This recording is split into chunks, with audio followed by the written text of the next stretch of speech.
حاوا کرک آنی و گوت ممسایا خوده مروفک به دست خست و ناو کرک قاین دانی. حاوا کرک دنجی آنی و ناو وی هابیل دانی او بو شوان و قاین بو جودکار. پشتی دمکه قاین جبر عرده دیاری جخوده را پیشکش کر. هابیل جی پاز آنی.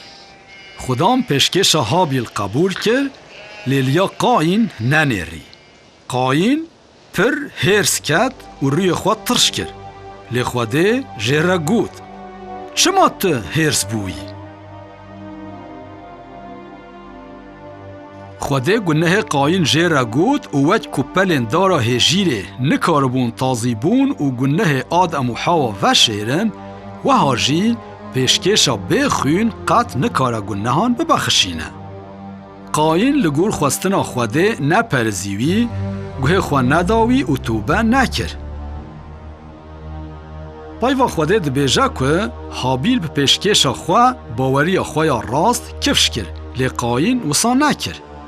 دی کتابا پیروز ده خوده دبیجه بیر رجاندنا خوینه عفوبونا گنهان تو نه. قاین نه تنی لهمبر خوده نگوهداری کر لی لهمبر برای خواجی گنه کر. چاخ اول چوله بون او رابو و برای خواه کشت.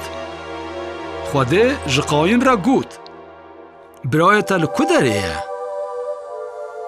وی گود از نزانم ما از بروان ویمه.